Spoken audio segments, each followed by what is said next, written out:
വേദിയിലുള്ള senior chamber ഇന്റർനാഷണലിന്റെ ദേശീയ vice president senior PPF advocate Boban T Thekkel, national കോർഡിനേറ്റർമാരായ സീനിയർ PPF TC ദേവസ്യ അവർ, senior council engineer Ajimon K Varghese, senior PPF TS Lalu, Thekkady ലീഗിയന്റെ secretary senior PPF Noushad MS, senior PPS Jiji Padiyara treasurer, സ്നേഹ ബഹുമാനപ്പെട്ട seniors, ആകാൻ പോകുന്ന നിയുക്ത സംഘടനയിലെ അംഗങ്ങളെ, അവരുടെ കുടുംബാംഗങ്ങളെ, മീഡിയ പേഴ്സൺസ്, സുഹൃത്തുക്കളെ, കുട്ടികളെ,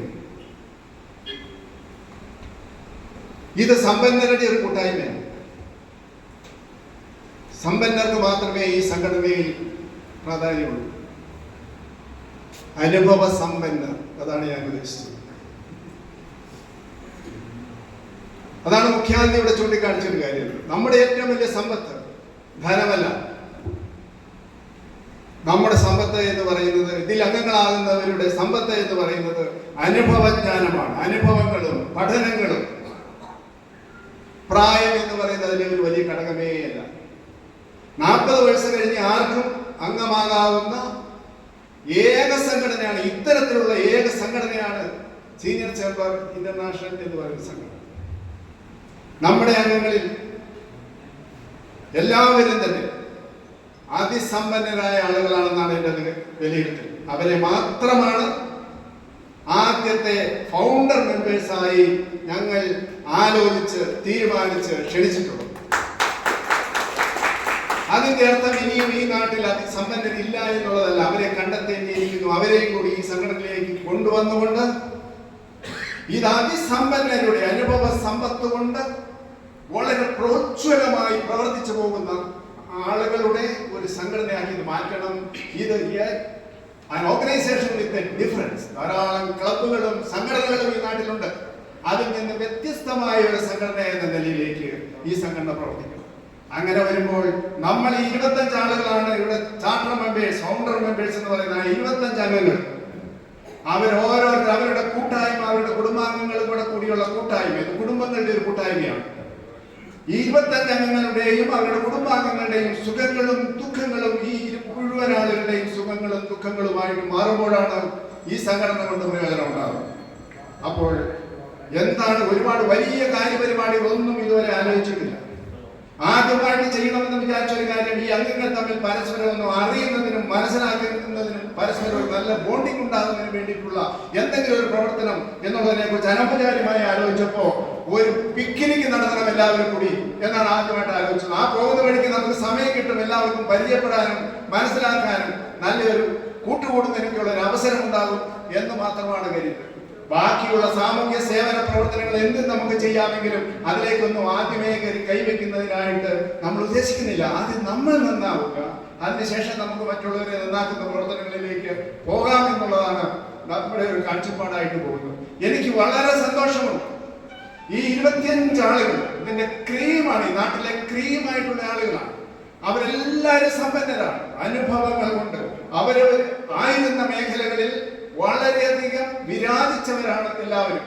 കാർഷിക മേഖല, പ്ലാന്റേഷൻ മേഖല, LIC മേഖല, ബാങ്കിംഗ് മേഖല, സഹകരണ മേഖല, അധ്യാപക മേഖല എന്ന് വേണ്ട വിട്ടുപോയ വിവിധ മേഖലകളിൽ നിന്നുള്ളവരാണ് ഈ സംഘടനയിലേക്ക്, സർക്കാർ സർവീസ് ഉൾപ്പെടെ വിവിധ മേഖലകളിലുള്ളവരാണ് ഇതിലേക്ക് കടന്നു വന്നിട്ടുള്ള ആളുകൾ.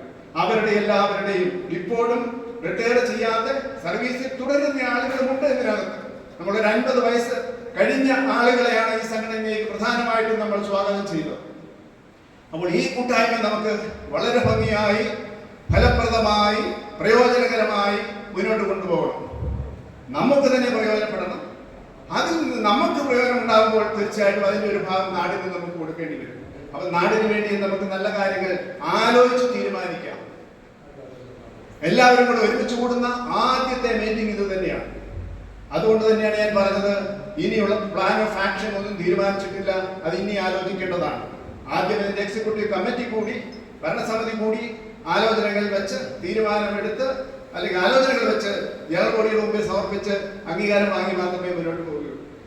നമ്മുടെ ഈ SCI എന്ന യുദ്ധത്തിൽ പറയുന്ന senior chamber international Nedumkandam legion sponsor ചെയ്യുന്നതിന് വേണ്ടി മുന്നോട്ട് വന്നത് തേക്കടി ലീജിയനാണ്. തേക്കടിയിലെ കരുത്തരായ SCIയുടെ നേതാക്കന്മാർ, അതിന്റെ പ്രസിഡന്റ്, ഞാൻ എല്ലാവരുടെയും പേരുകൾ ഇനി ആവർത്തിച്ച് പറഞ്ഞു കഴിഞ്ഞാൽ അത് ആവർത്തന വിരസത ഉണ്ടാക്കാതിരിക്കാൻ വേണ്ടിയാണ് പറയാറ്. അവിടെയുള്ള എല്ലാവരും, തേക്കടിയിൽ നിന്നുള്ള 3 നാഷണൽ കോർഡിനേറ്റർ, 2 നാഷണൽ കോർഡിനേറ്റർമാർ തന്നെയുണ്ട്.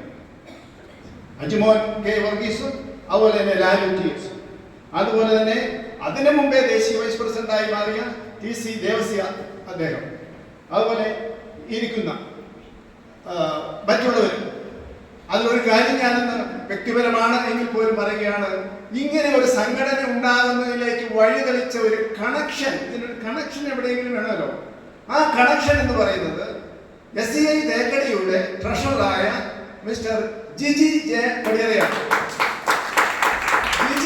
വിജിയുമായിട്ട് എനിക്ക് മുൻകാലത്ത്, അദ്ദേഹം നെടുങ്കണ്ടത്തുണ്ടായിരുന്ന ആളാണ് എന്നുള്ളത് കൊണ്ട് അദ്ദേഹവുമായി മുൻകാല പരിചയമുണ്ടായിരുന്നു.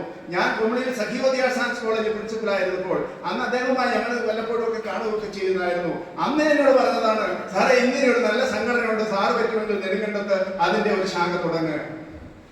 അങ്ങനെ അതിൽ നിന്ന് തുടങ്ങി ഞാൻ പിന്നെ ഇങ്ങോട്ട് വന്ന് അവിടുത്തെ ജോലിയൊക്കെ വെച്ച് ഇവിടെ വന്ന് ഒന്ന് ഉറച്ചു കഴിഞ്ഞതിന് ശേഷമാണ് ഈ ചിന്തയിലേക്ക് പോയത്. അങ്ങനെ ഞങ്ങൾ തമ്മിൽ ബന്ധപ്പെടുകയും ജിജി അതിന് വളരെ സജീവമായി മുന്നോട്ട് വന്ന് അതിന്റെ പ്രസിഡന്റ് ചെറിയ സാറിനോടും അജിമോൻ സാറിനോടും ലാലു സാറിനോടും എല്ലാം, നൗഷാദ് സാറിനോടും എല്ലാം പറഞ്ഞതിന്റെ അടിസ്ഥാനത്തിൽ അവർ കയറി ഇവിടെ വന്ന് നമ്മൾക്ക് ഇങ്ങനെ ഒരു ലീജിയൻ രൂപീകരിക്കുന്നതിന് വേണ്ടി എല്ലാം ചെയ്തത്. അങ്ങനെയാണ് ഇത് നിലവിൽ വന്നത്. ഞാൻ തെറ്റിപ്പിക്കുന്നില്ല. എല്ലാവരും ഇനി നമ്മളുടെ മുന്നോട്ടുള്ള പ്രയാണത്തിൽ നിറഞ്ഞ മനസ്സോടെ സഹകരിക്കണം. അഭിപ്രായ വ്യത്യാസങ്ങളില്ലാതെ എല്ലാം ആലോചിച്ചു എല്ലാവരുടെയും നന്മയ്ക്ക് വേണ്ടിയും നമുക്ക് മുന്നോട്ട് പോകണം. അത് എല്ലാവരുടെയും സഹകരണം അഭ്യർത്ഥിച്ചുകൊണ്ട് ഇവിടെ എത്തിച്ചേർന്നിരിക്കുന്ന മുഴുവൻ ആളുകളെ അഭിവാദ്യം ചെയ്തുകൊണ്ട് തേക്കടി ലീഗിനും അതുപോലെ തന്നെ നാഷണൽ വൈസ് പ്രസിഡന്റ് ആയിട്ടുള്ള അഡ്വക്കേറ്റ് ബോബന്നി തെക്കേല് ഉൾപ്പെടെയുള്ള ഈ ഭാരവാഹികൾ, നേതാക്കന്മാർ എല്ലാവർക്കും നന്ദിയും ആശംസയും അർപ്പിച്ചുകൊണ്ട് എന്നിൽ അർപ്പിച്ചിരിക്കുന്ന ഉത്തരവാദിത്തങ്ങൾ എന്നാൽ കഴിയുന്ന വിധത്തിൽ ഞാൻ നിർവഹിക്കുമെന്ന് നിങ്ങൾക്ക് ഉറപ്പ് നൽകിക്കൊണ്ട് ഒരടയാളം ഇട്ടിട്ട് മാത്രമേ ഈ പദവിയിൽ നിന്ന് ഞാൻ പോവുകയുള്ളൂ എന്ന് പറഞ്ഞാൽ 1 വർഷത്തേക്കാണ് ഭാരവാഹികൾ. ആ 1 വർഷം കഴിയുമ്പോൾ ഇതിൽ നിന്ന് എന്നെക്കാൾ മിടുക്കരായിട്ടുള്ള ആളുകൾ ഈ സ്ഥാനത്തേക്ക് കടന്നു വരുമെന്നുള്ള പ്രതീക്ഷയോടുകൂടി വരണം എന്ന് അഭ്യർത്ഥിച്ചുകൊണ്ട് എന്റെ വാക്കുകൾ ഉപസംഹരിക്കുന്നു. നന്ദി, നമസ്കാരം.